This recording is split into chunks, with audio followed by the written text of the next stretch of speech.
Make sure that we're going live on YouTube.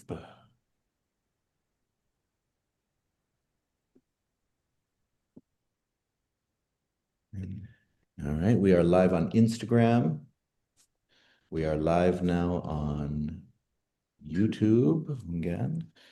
And now I'm going to double check on Facebook.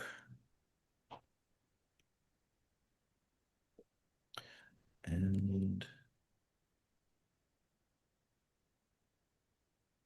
there we are. We are good. We are good. All right. I'm gonna double. All right. All right. Half a day. Todos hamzu buena hudzon yestigi nuwe episode Fanachu. This is once again an episode of Fanachu Guawi host Midzu. I am your host, but I am looking forward to talking very little and listening a lot on this episode of Fanachu because today we are gathered here today to celebrate America's 250th birthday. And oh my goodness, is it showing its age? It's showing its diabetes. It's showing its cryptocurrency. It's showing its a lot of things lately. America is, oh my goodness, from its data centers to its I can't tell from one day to the next if America is at war, it's not at war, if the Strait of Hormuz is open or closed. I still don't know what's going on with the United States nowadays. But you know what very few people have been thinking about as America celebrated, or some of the pictures I was seeing, it didn't seem like too many people were celebrating America's 250th birthday in Washington, D.C. Seemed like there was a lot of grass, seemed like there was a lot of algae that was celebrating America's 250th birthday in Washington, D.C. But very few people seemed interested in what people in the corners, the edges, the territories of America were thinking about. But this is a usual sort of thing. People in the territories are used to being ignored, used to being forgotten. I remember years ago when I was a graduate student, you know, I interviewed as many of the non-voting delegates, current at that time, former non-voting delegates from the territories as I could. And all of them said in a number of different ways that there should, that the one of the main things that you do as a non-voting delegate to the US Congress is that you have to remind the federal government of the United States that it controls the destiny of the people in the territories and that they exist and that you're responsible for them, whether you like it or not, or whether you care about it or not, that you control their destiny. And and that America, one of the afflictions that it has is amnesia around these sorts of issues. And so for the 250th anniversary of the United States, I wanted to bring together three individuals, three esteemed individuals, voices from three different parts of the American insular empire to share what America means to them or what their reflections are that they have. Each of them has served their communities in important ways, continues to serve their communities in important ways. They are important voices for something more than being just a footnote of the United States, a footnote of its history, a footnote of sort of something left off of its maps, something sort of tacked on to its budgets. And so I'm glad that they can be here to share what the 250th anniversary of the United States means for them, what it might mean for their communities. And I'm glad that we can all be in one space to share these across oceans. And I'm very glad that two of them have the same Zoom virtual backgrounds. And that by chance this has just happened. And even though they're both in the Pacific, from the Pacific, it's very likely that the ocean behind them comes from the Caribbean, which feels like bingo, bingo, colonial bingo. I feel like we have won just in this Zoom room here today. And so I want to pass it off first. I want to give you each a chance to introduce yourselves for people who may not know you and just talk a little bit about yourself first, and then a short statement about kind of a short reflection first on what you felt on the 250th, the passing of it. And so, Sinrat Underwood, Wenti hogu finetna sa hogu itiuhu. You're my uncle, and so I want to hand it off to you first. All right. Well, thank you so much, Miguel, and buenas and half a day to all of you, including my colleagues here, Dan and Carla, here on this Zoom. I'm Robert Underwood, and I've been involved in political status issues for a major part of my life, probably starting when I was in my uh, 20s. So I've been at it for at least 50 years. And trying to make that connection between the aspirations and the promise of American participation in the American project. So it's been a great ride, a very frustrating ride, and also an unfulfilled ride. So I did that. And then, of course, I did serve as kind of an activist on political status issues, amongst other issues, the maintenance of the Chamorro language and culture. And then I became a delegate to the House of Representatives for 10 years, and I did that. I ran for governor unsuccessfully, and then I became president of the university for another 10 years and tried to figure out how to promote many of these ideas. Along the way, it's always you're always the dilemma of participation in the American project belongs to the non-participants, not to the runners of the American project. That's really the frustration. So, I reflect back. One of the things that I read many, many decades ago, which always struck me, was trying to figure out what does Fourth of July mean to a slave, which was really a prominent fixture in my mind, and I tried to kind of apply that to what does that mean to being a member of society that is not really included or incorporated into the American project. And although there's a lot of promise that there may be included one day, not sure what the terms of that are. And of course, the levels of frustration continue to grow year by year. So, Fourth of July has always been very subdued, actually, here in Guam.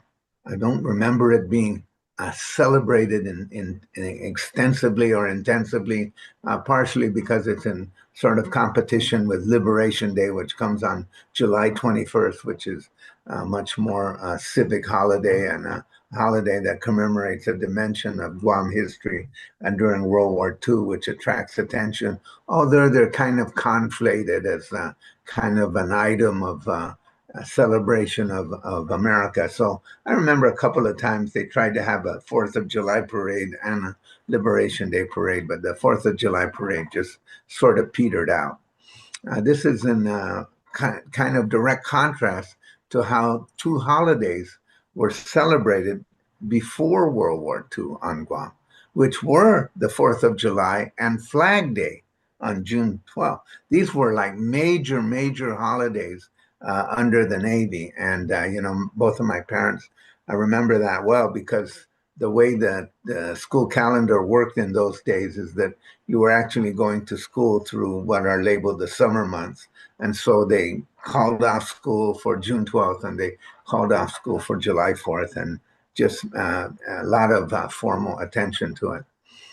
And so here we are, for Guam, it's, 120 plus years of association with this project, and no clear focus on what the end of the project is and who's in charge of that project, and whether the people who are in control are interested in this project at all.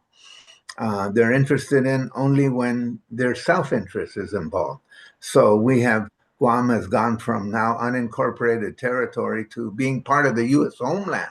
All of a sudden, there's this great redefinition of Guam as part of the U.S. homeland, primarily to coincide with the militarization of the island in order to support and dramatize the necessity of massive militarization of the island. So now every military commander that comes to Guam, every ship, every submarine, every new unit, and the two admirals on the Hill, the Joint Region Marianas and Joint Task Force Micronesia, every public statement guaranteed that within the first two or three statements they're going to say, and Guam is part of the U.S. homeland. And of course, that's it's a rhetorical point. Doesn't really mean anything. Didn't change the political status. Didn't change anything, and other than to serve as justification. And again, it's a kind of a brute force lesson for us. So it's hard to celebrate July 4th. It really is. It's I recognize it. I recognize the power and the potential of it.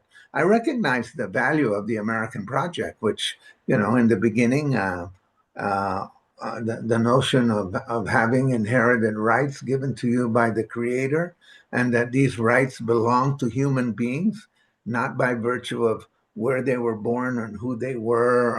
Of course, in the beginning, it was all limited to white men with property, but over time that has been expanded. But that's a really powerful, engaging, ideological perspective that says that you have these rights are not granted to you by government. Government is supposed to recognize them because they inhere in you as human beings. You don't have to go to school. You don't have to be anything. You're born with these rights. Yet at each instance along the way, if you belong to a territory, you are told that these rights cannot apply to you unless you get a little bit more sophisticated, unless you get more educated, unless you dance this tune or you dance that tune. That's a kind of frustration that I have, and of course the militarization. But so that's where we're at today. So it's really hard to celebrate. Um, it's confusing sometimes. I recognize the power and the promise of the Declaration of Independence and consent of the governed, all of those high-minded and high-sounding and in very engaging perspectives and ideological perspectives, but sad to say, they don't apply to us. Hmm. No, c'est doucement. Thank you for sharing that. And yeah, I especially the dimension of militarization, the tip of the spear. I think it's the it's hard to enter into sort of the patriotic dimension when the relationship is built on sort of that weaponization. You perceive your value, like this is your purpose, that you are to be used, your strategic value. So all of the other things, it's hard for them to kind of enter into the, oh, but we get hot dogs and we get fireworks and we get to be targets. And so seduce Masi, and then let's go now to the other ocean. Let's go into another sea. And uh Carlisle, can you go ahead and introduce yourself? And then also then please share your reflection then, your initial reflection on July 4th, the 250th anniversary of the United States. Well, half a day. Great to see everyone. And Dan in particular, for a long time haven't had an opportunity to speak face to face. We're still doing email. I have to bring Dan into the WhatsApp world, or perhaps Signal. One of the two. We've been discussing that. My name is Carlisle Corbin. I'm from St. Croix, Virgin Islands, and I was the former representative for external affairs, which meant that I had multiple duties, including representing the governor in Washington, uh, involving with the political status question, be a member of the our one second political status commission, having had the only referendum, and we can probably discuss those issues a bit later. Most of my work since demitting office, as they say, is has been with the United Nations and also with other territories. I thought that when I left the government, I was going to be whisked into the university in the Virgin Islands to do some work in that area. And lo and behold, I started to get interest from some of my work from other areas, including the United Nations. So I ended up continuing in that area. And then, of course, that helped me quite a bit because I was able to maintain control and communication with my friends who I met along the way, and much of that related to what we once existed known as the Offshore Governors Forum, which are the five governors of the five U.S. territories, and all of those governors, interestingly enough, at a particular period in time, were very close and individually. And this was before internet. So yes, there was life before internet, and the communication that they had, very short, expensive phone calls around the globe on various specific issues, and our links in Washington were also close because we all had representatives there of the governor. So we worked very closely, and as a result, those are some of the friendships and collegial relationships that I've developed over time, and they're still very strong, um, as evidenced by Dr. Underwood's permitting me during his tenure as University of Guam as president of the University of Guam, to facilitate my involvement in a number of academic areas in the university. So that was quite a highlight of my life. Much of my work, again, right now is with the other territories. The most recent conference in at the City University of New York was quite interesting, because it brought together representatives of all of the territories, and we often come together. At least three of us, American Samoa, Guam, and U.S. Virgin Islands, come together at the United Nations seminars every year in various parts of the world, mainly in the Pacific and the Caribbean. But in this particular case, in New York at the City University, there were representatives from Puerto Rico and also the Northern Marianas. So there was interest in the idea of how we emerged, and very, very interesting, like we all emerged out of militarization. And I mentioned reference to the point of Dr. Underwood's referencing militarization. We actually emerged from that. I think some of us were governed by colonial arrangements, pre-U.S. colonial arrangements uh, by Spain, Germany, Japan, within various areas during World War II, even going back to World War I and the League of Nations. For the Virgin Islands, we have the prize. We win the prize. We've been under seven colonial powers over time. The most recent one prior to the U.S. was Denmark. So when the reference was made to the issue of this 250th anniversary, I think it's very interesting that 250 sounds roughly the amount of years we were under Denmark. So we were under Denmark as the Danish West Indies for a longer time than we had been under the United States. But as what is interesting also is that Puerto Rico had continues to discuss the question of their political evolution, and even last week, 2 weeks ago now, there were the United Nations hearings on Puerto Rico, on the other territories as well. There was representatives from Guam. There was one or two people from the U.S. Virgin Islands. Um, and the idea of the fact that some are actually arguing to return to Spain, which I thought was very interesting in the context of Puerto Rico. Of course, you have the usual ones who support independence and integration in the case of statehood. So we are in the context of where we are today, and just to conclude, my view is that we are incomplete. We have not fully uh, evolved to a permanent status. We are in a period of transition, and we're in a period of basically transition, but in a preparatory sense.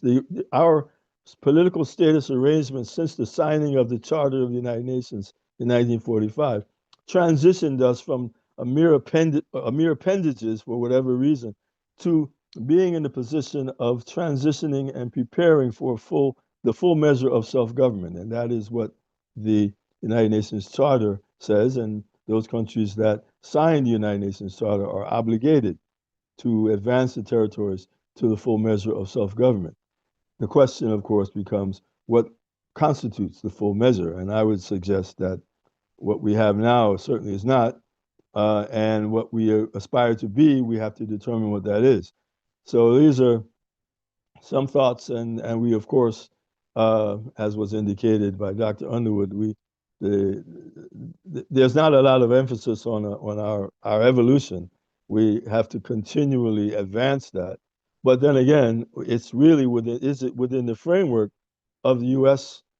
advancement, more rights within the U.S. political system, in which case we would evolve to a point of lesser inequality, and then forgive the double negative. But the idea is that we would never attain the full measure of self-government. So as a result, we have lots of proposals over the years, presidential vote, voting in the House of Representatives, most recently the issue of the insular cases and de-emphasizing them or rendering them irrelevant. These are kinds of particular questions that arise. But our issue really is around the general question of when we will achieve the full measure of self-government and achieve a permanent status. And I think until such time as that happens, then we're still going to be in the preparatory stage. And hopefully we won't be preparatory in perpetuity. Jesus Masi, thank you, Carla. I love the way that you put that, because it's the achieving achieving a greater status of lesser inequality. It reminds me of kind of those, looking back at the days when you see the ballots in some of the territories like the Virgin Islands and Guam for the plebiscites, and there's like 6 or 7 options on there. When people say, we want status quo but with indoor plumbing, or we want status quo but with McDonald's. Like people are trying to kind of figure out a way to just, they're trying to incrementalize it in all these ways, trying to figure out, but it's really like, trying to avoid the larger issue of like self-government. Like, what is the bigger principle that guides who we are in the world, or who we are to the United States, and instead feeling it in the smaller ways. And so thank you. I love that the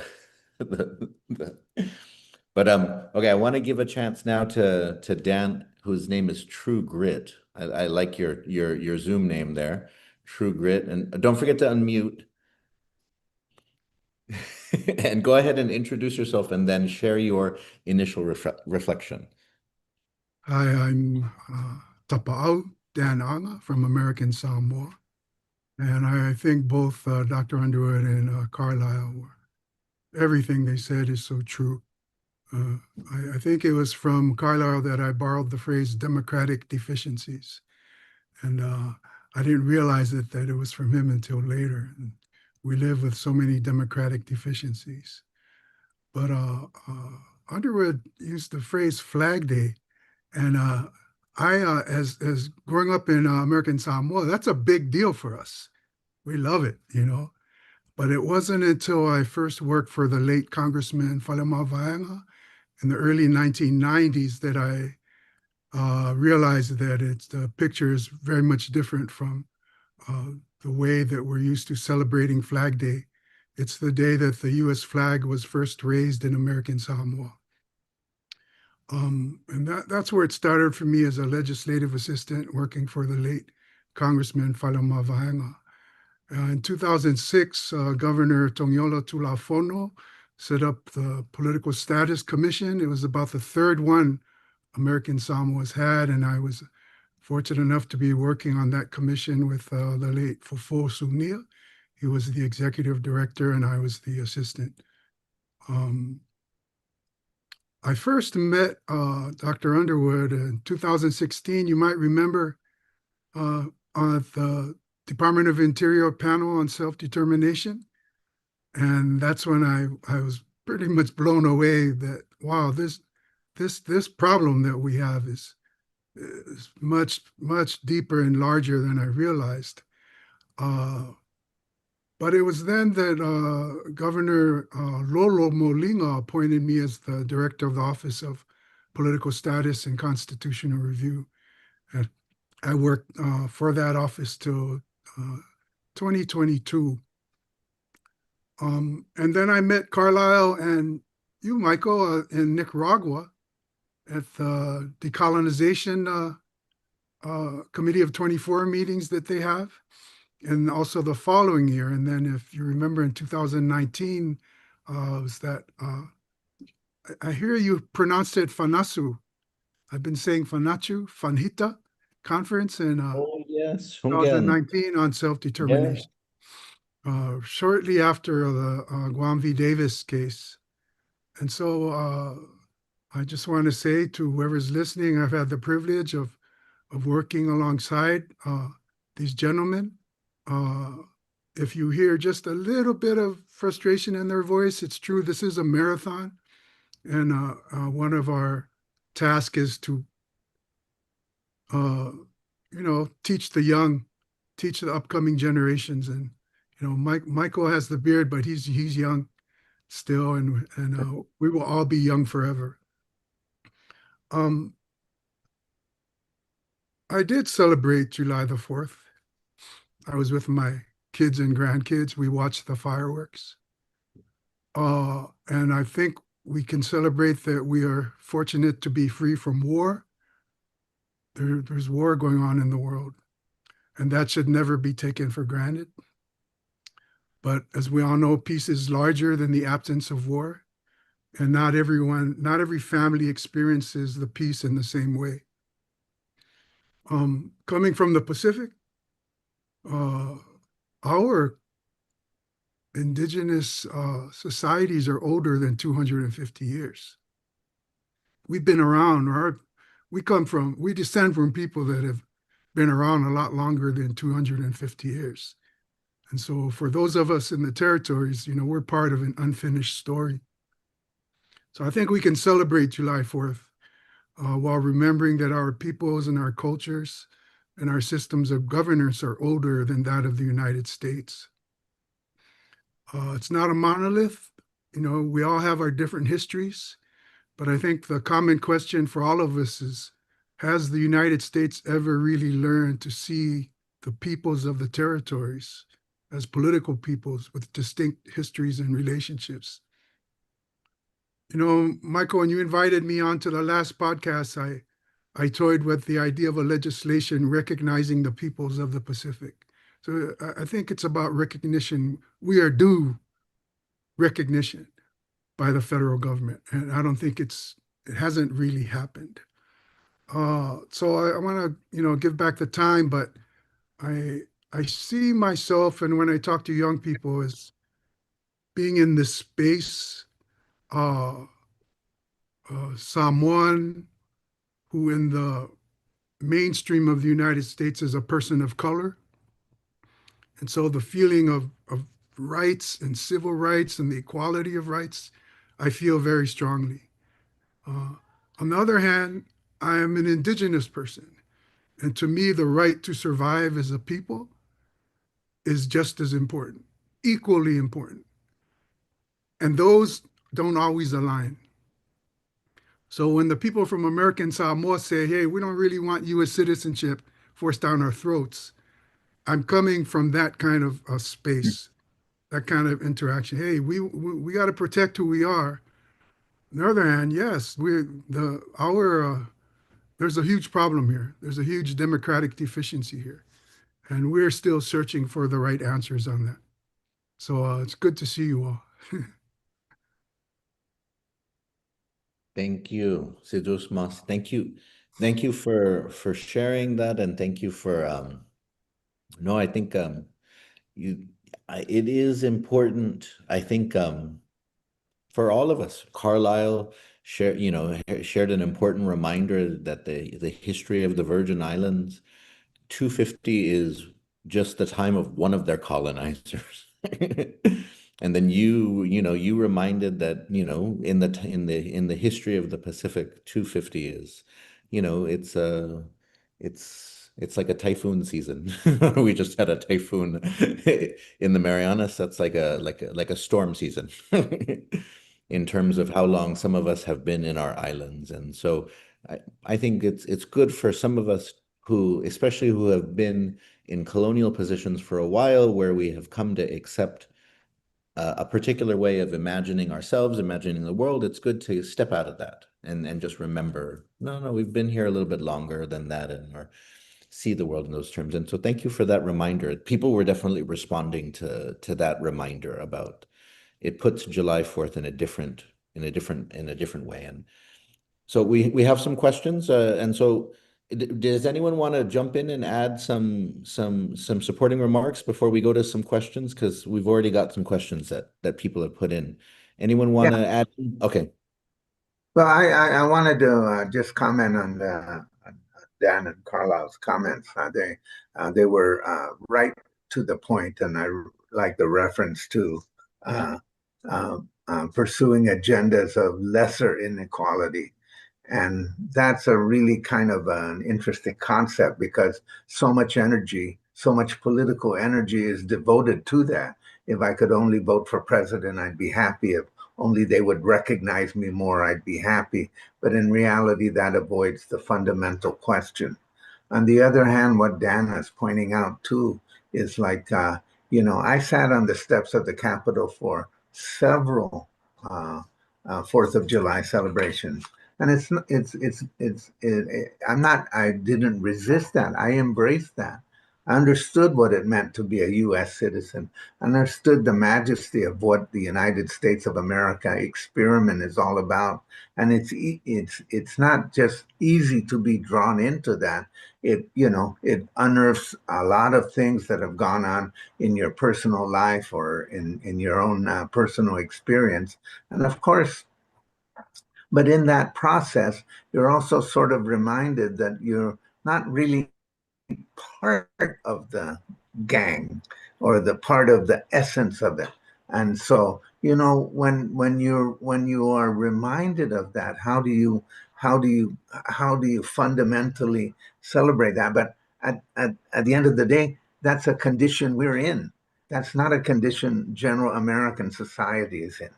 They're not, now they may see racial inequality, or they'll certainly see ICE misbehavior, which is, going on. They'll see all of that, but none of that really draws attention to the territories. And so it's a kind of a really very difficult to kind of blend those two. And some of us are always trying to blend those two. And I'm really frustrated with that because really what is the fundamental issue? What is the fundamental issue about the political identity of an unincorporated territory is is is fundamental. It's so fundamental to everything else. And yet everyone is saying, I want to be a proud American. I also want to be worried about this. I also worried about this federal intrusion. I'm also worried that people are trying to shove things down my throat. But on the other hand, I want to be a proud American. And many of us, many of our, especially our political leadership, are devoting large amounts of effort to trying to make those two things work, which at the end of the day, they don't work. That's my view. They really fundamentally don't work unless you get both sides to be involved in the project. And right now, the federal government and broad American society is not involved in our project. We're kind of left up to our own devices to explain the project over and over and over. I'm tired of sometimes I get tired, but I'm not really. It's kind of a rhetorical flourish to say I'm tired of explaining it. I spend a good part of my life explaining the quandary we're in, and I'll continue to do so until that's resolved. But fundamentally, there's kind of in conflict, a kind of internal conflict that we're experiencing, but we're the ones experiencing it. That's the fundamental. We're the ones that are trying to resolve it, and it's not resolvable unless the broader authority or the broader society joins us in that project. That's how. Jesus Masi, thank you for that. Does anyone else want to jump in and share any thoughts? Because any thoughts before we move I on to? guess I need to ask Dr. Underwood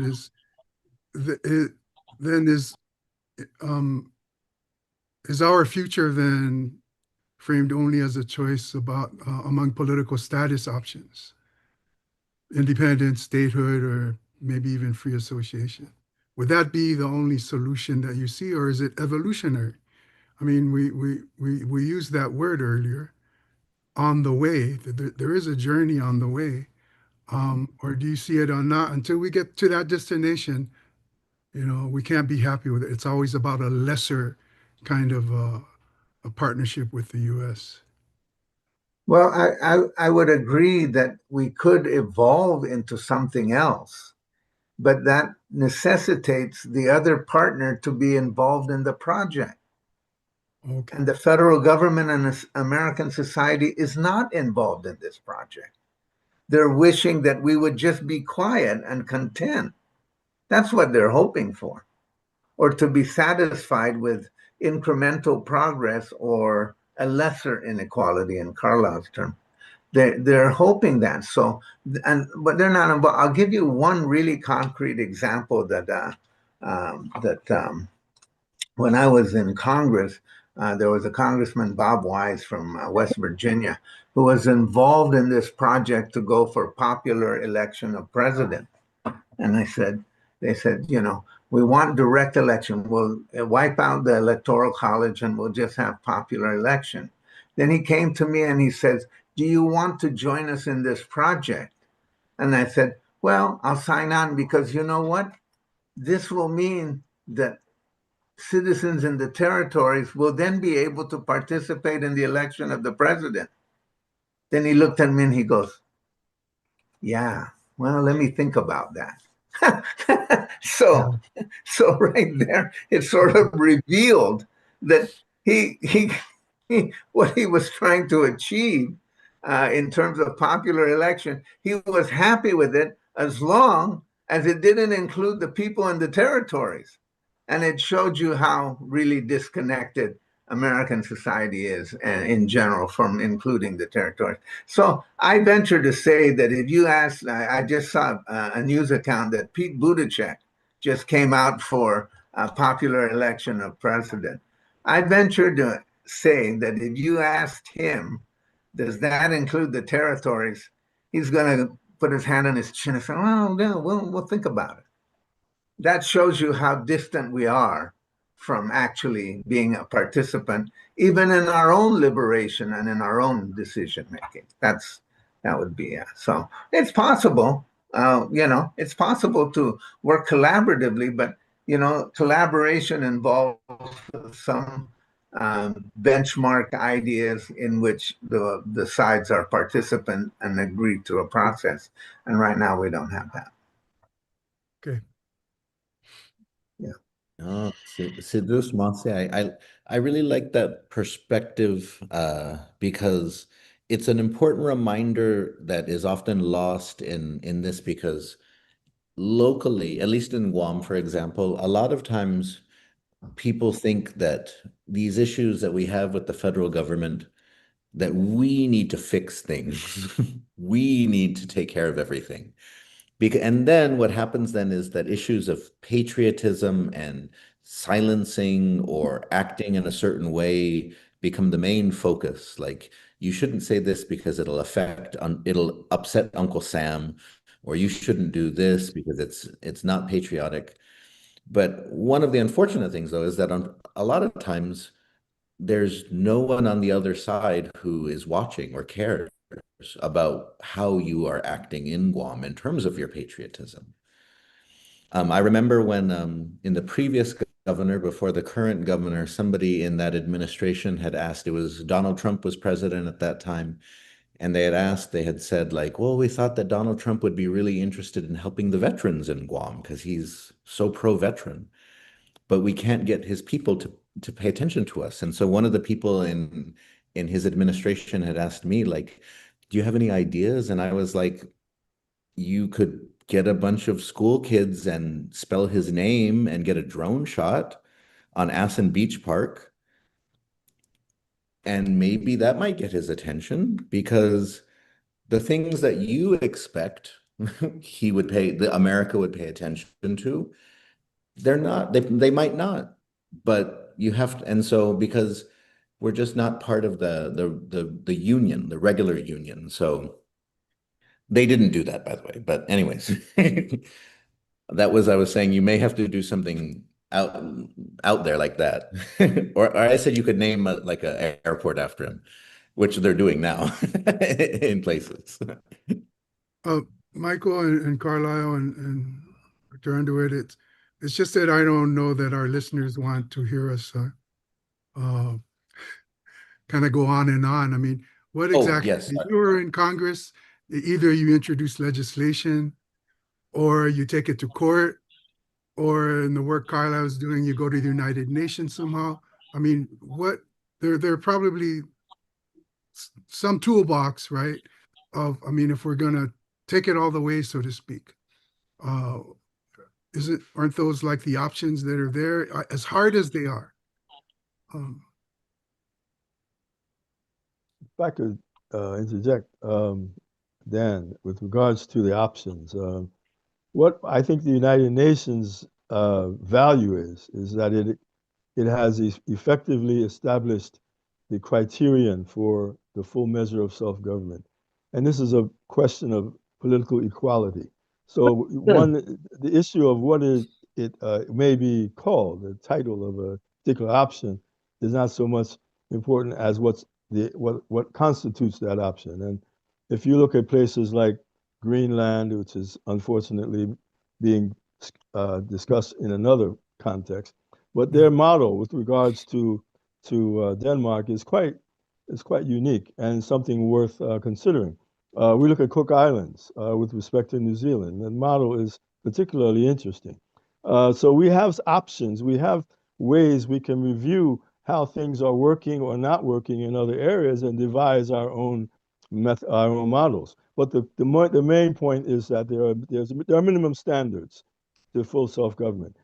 With a country where the territories, the people in the territories are not eligible to participate fully in the political system, then that is not a democratic governance. You have to review that in the context of how to proceed. But again, the United Nations provides the standards, and of course, some countries in the United Nations, all countries are supposed to be equal, but there are some who are more equal than others, and some tend to dismiss the rules, and which is probably the reason why we have all of these different situations underway in the world today.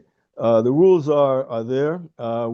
If we have nothing else but the rules, we must continue and insist that they be abided by for us to move forward.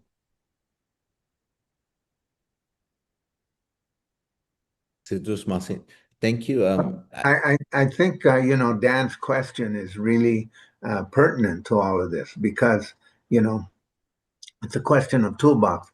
And what Carlisle has been doing is been explaining that this is a process that the U.S. could get involved in the same way that New Zealand got involved with the Cook Islands or Denmark and Greenland. Ironically, some people in Greenland had reached out to representatives of the COFA states in Washington, D.C., to ask them, what is being in free association with the United States all about? And I think they concluded that their kind of free association they have now with Denmark is probably better and healthier, but that's a process. So on the other hand, I know there's a lot of legal action by Puerto Ricans going to the courts constantly, working on this issue. And I totally endorse that, because you don't know what areas they're going to push apart, but you don't leave any of these out. The one that is lacking, of course, is congressional action in the U.S. Congress. That's where it's lacking. Because in order to pass that kind of legislation, obviously you'd need the collaboration and cooperation of all the territories in order to push something that a process that might be available, or at least push the envelope, open the envelope for greater action. But given the current state of understanding, even of their unincorporated territorial status. And I've had discussions with the delegates from the Northern Marianas and the delegate from American Samoa. I haven't had a conversation with the delegate from the Virgin Islands, but their understanding is that their kind of unincorporated territory is somehow fundamentally different than the kind Guam and the VI have, and I'm trying to explain. No, it's not fundamentally different. We're all kind of in the same boat, and in order to kind of move this along, we have. But no, we have a special kind of relationship, and that there is also that's why the territories need to kind of figure out how to work together, not just in terms of the UN, and not just in terms of the legal action, the court action. Always make that comparison to the civil rights movement in the U.S., where the NAACP was constantly in court on every minor issue, any issue related to civil rights. And then you had the civil rights activists who were on the street all the time. So between trying to pass legislation. So those are I think a kind of toolbox that we all need to work on. And I appreciate that raising that point. Yes. And Dan, did you want to add anything further before I get to some of the questions? Okay. Okay. And so one of the questions here is, and actually one of the questions is I'll take it. It is a question of why the CNMI isn't part of this discussion. And I just wanted to address that I invited several people from the CNMI to participate, but as we know, electricity is an issue, connectivity is an issue in different parts of the CNMI. And those who I invited were not able to commit because a lot of them are in recovery mode and they're working with nonprofits to get humanitarian aid and relief to other places. So don't worry, we'll be hearing more on Fanachu from people in the CNMI soon, but they weren't able to join for this conversation. And so here's a question. It says, do you think that going to the United Nations and Geneva and testifying before the Human Rights Committee is a good idea? Have we exhausted all domestic remedies in terms of modernizing our political status with the United States? And so, Carlisle, maybe you should take that one, Carlisle? Well, I think most definitely as many venues as we can utilize. It's very interesting that last week, or several weeks ago, sorry, at the United Nations, there were proposals to include references to the human rights mechanisms, Human Rights Committee, Human Rights Council, the Committee on the Elimination of Racial Discrimination. All of these bodies actually take up our issue of decolonization of the territories. However, it is a disconnect between what's happening in Geneva and what's happening in New York. And in fact, there may very well be some instances where there's a clear attempt to keep those things apart. But I think it's very important that we do look at those other venues, in fact, which are also in recognition of the fact that that decolonization, self-determination are human rights issues as well. They're not just political issues; they're human rights issues, and the options and the solutions to this really do lie in international law, not necessarily just domestic law. No, thank you so much. Thank you so much. And here is a question. Dan, this question is for you. It comes from somebody in the Marianas, and they're interested to know in American Samoa, do you have issues in terms of youth leaving the islands? Is there a lot of outmigration? Because the Marianas in recent years has seen a lot of outmigration, people leaving, heading to the US for better opportunities. Do you see this in American Samoa? What are your people doing in terms of trying to prevent brain drain, as they call it in English? Yes, thank you for the question. And I guess we're still using the phrase brain drain, and it is happening. It's I'm sure it's more than that. Uh, uh, we haven't found I guess the most effective kind of economic development that works for a small island, that we're still trying to kind of import these notions of what an economy should look like based on somebody from Washington, D.C. And so there's still a search for those kinds of models of economic development, ecologically responsible economic development. But yes, unfortunately, we do have that problem. I was thinking the other day that there's probably, because our population's a little less than 60,000, and I am certain there is nowhere in the entire United States a town of 60,000 that can produce enough doctors and lawyers and engineers, teachers, nurses. Uh, so not only is there the brain drain, but we need to bring in that kind of knowledge and skills to the island, and over time that changes the demographics, as everyone knows.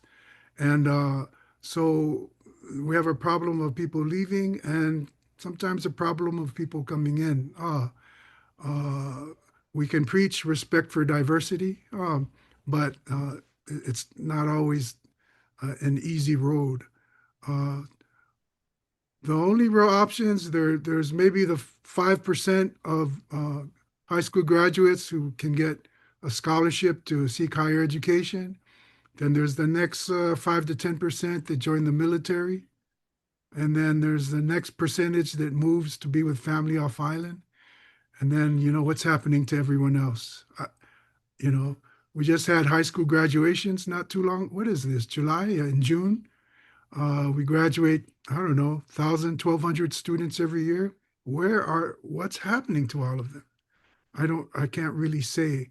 But yes, we experience brain. So let's say, because this happens in my own family, someone goes to medical school, actually makes it through medical school. Uh, their student loans are so high that it's not worth it for him to come back and work in American Samoa. So that young person, man or woman, almost has to stay in the States, right? Conditions have necessitated his staying in the state. Same thing with engineers. They're going to make more money, right? Off the island. So we lose people that way also. Yeah. So I don't know if that solved anything, but No, you know, no, no. I think one of the to your point there, I appreciated it because one of the things is just adjusting even our frame of reference for how we're imagining our economies too. Because I think even in looking at how Guam's economy has developed, a lot of it was just kind of this assumption that we were supposed to just follow a model from a big country and then reproduce it. And then when we can't replicate it, it's because we're bad, we're wrong, there's something wrong with us, our culture, or we're this or that, and so on. And so, but I think now we're coming to the point where we realize, well, is it sustainable over there? It's certainly not sustainable here. And so we need to think, what's a model that works for an island community? And so, yeah. And so, thank you for that. And we're Dr. Underwood had to step away. He had to head off to another meeting. Now, this is a question that was asked earlier. We have more. We're going to continue this conversation, of course, for sure. But I just wanted to put this out there because we did have a few questions from this person. Um, and he really is interested in knowing, and I think this is a key question for people who are interested in self-determination, interested in moving to a different political status, but want to know more about how can we invest in strong institutions, economic resilience, retaining the next generation. That's connected to the question that we asked. But what do we do about our dependence on federal resources? How do we take these steps even as territories? And so, Carlisle, did you want to talk a little bit about this? Because I know you've been involved with studies around this, producing resources. Yes, certainly the most important point to make on this is the self-determination study that was done at the University of Guam in conjunction with the Commission on Decolonization. Dr. Ken Cooper created different scenarios and a very wide-ranging study. I had the occasion and honor to do the first part of the study, which looked at examining the current arrangement and where, as Dan mentioned, the democratic deficiencies lie within the political status of the territory. These are actually assessments that are undertaken in territories around the world, and it really establishes where territories are before they can begin to make the decisions toward moving forward. And it's very important, I think, for that. I think that's the kind of document which is very useful for people who wish to examine the economic implications of the options, the social implications, the political implications, and even the issues of external affairs, participation regionally. There's an issue of participation in international organizations, and I think that's an important element of this discussion as well, because the territories do have scope for that. And perhaps it's a quid pro quo for the lack of political full political rights within the U.S. political system. We as territories have options to participate in various United Nations agencies, UNESCO, Food and Agriculture Organization, Guam, Virgin Islands, American Samoa are all members of the UN Regional Economic Commissions in the two regions. So the idea that we have those kinds of options to not only participate, but also this is capacity building. It builds our capacity to engage in the international community and to gain technical assistance, to offer technical assistance, and to learn and to interact with our colleagues in our particular areas. And these are fundamental building blocks to whatever we decide to do later in the future.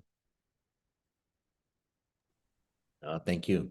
Thank you for that. And Dan, did you have anything that you wanted to add to that in terms of, because I think as we've discussed, the political status is a marathon, as many of us said and we feel, but then shoring up institutions, developing, good practices of self-government, we can do that in the meantime. And did you have any thoughts? I I just wanted to say that that's all what Carlisle's described. It would be a peaceful process, a sensible process in trying to achieve a level of self-determination or a degree of self-determination that's true self-determination, politically and economically, socially probably. But I was just, the last, correct me if I'm wrong, Carlisle and Michael, the last territory or non-self-governing territory to achieve independence was, I think, Timor-Leste, and they had to go through a civil war because in 1975, and then they went then there was a war, and then it wasn't until like 2002 or 2006 where they were internationally recognized.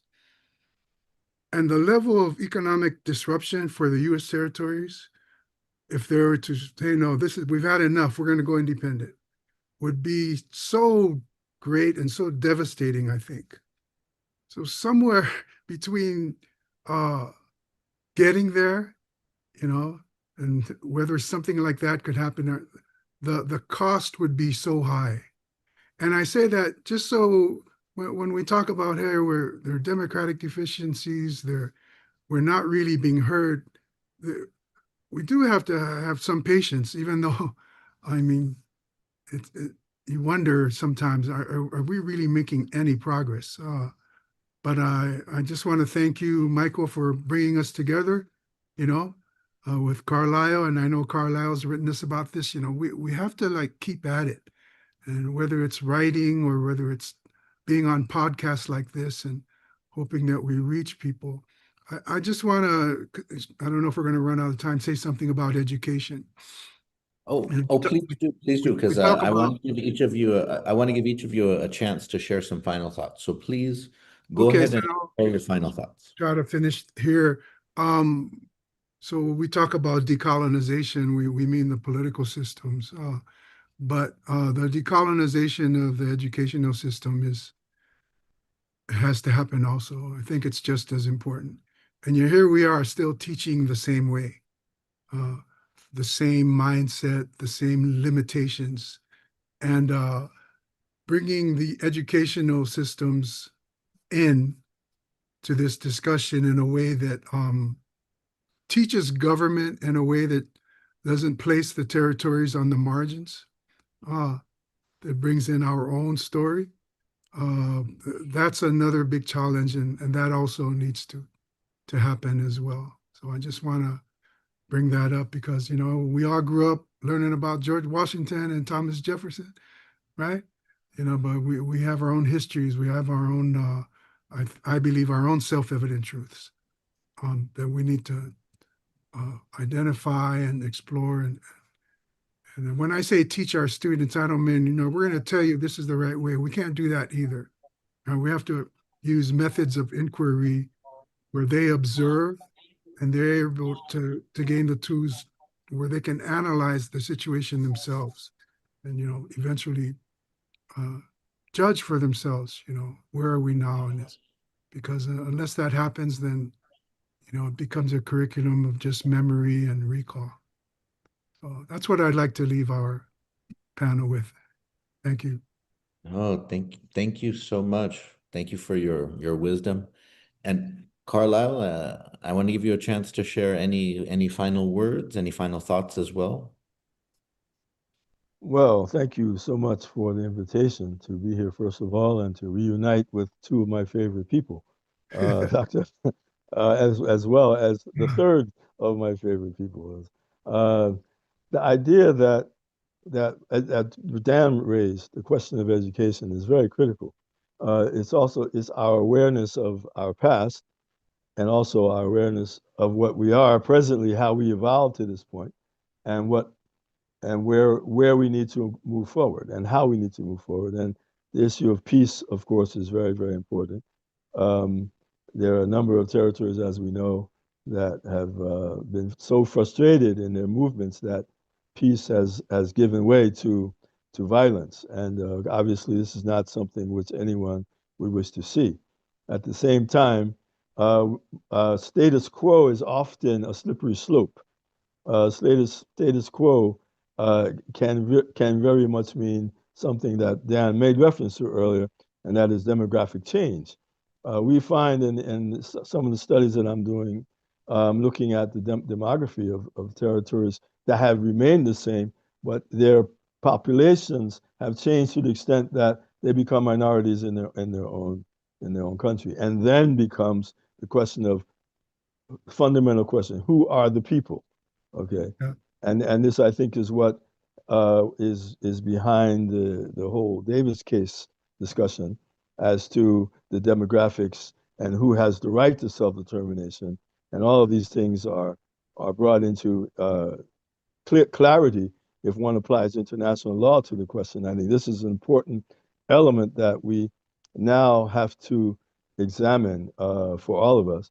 And it just is more information for us to have. And much of that information is not available to us or has not been made available to us. And certainly our educational systems in general do not provide that on a regular basis. So these are all issues that we can address internally in our capacity building, in recognizing the fact that we are not complete.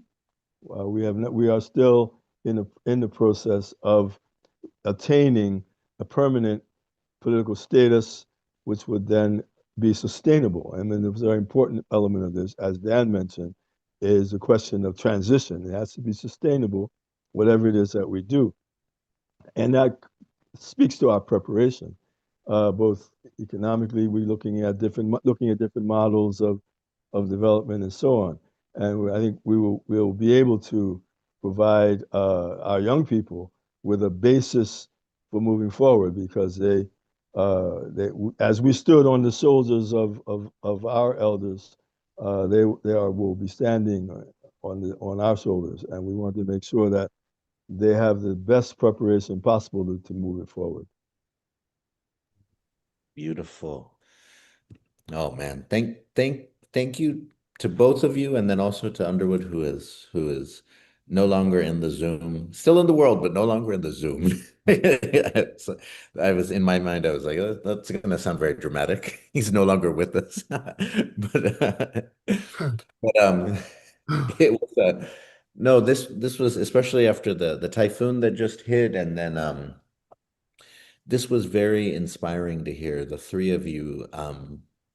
Yeah, after, as I said in my introduction, after all that you have done um, for your communities, and then also for others in terms of telling stories, and Carlisle, for you who have traveled all over the world, connecting communities and working to kind of help people work towards greater self-government. This was a truly inspiring conversation for me, especially because um, as Underwood said, there in July 4th and all of the pomp and circumstance, we can get caught up in it, but then there can be these flashes and moments where something reminds you that it's not for you, that we can have our own celebrations, we can enjoy it in our own ways, but then all it takes is for somebody to say, hey, this isn't yours.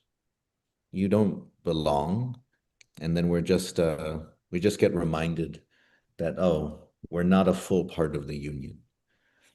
And so I think the task remains, how do we continue to push our people towards that greater dimension of genuine self-government? How do we get there, even though it's hard? And so I appreciate all of you for sharing your wisdom and your reflections at this time where it's easier to lose these conversations. It's easier to kind of get them where it's sometimes harder to have them, but I appreciate you joining and connecting your reflections, connecting your thoughts, connecting our communities. And so, Sidus Masinu Hamzunu Tres, thank you to the three of you, and Sidus Masinu Hamzu Todos, Ni Omega Zanume Ekungok Esti Ifinaku na episode Fanachu. Adios.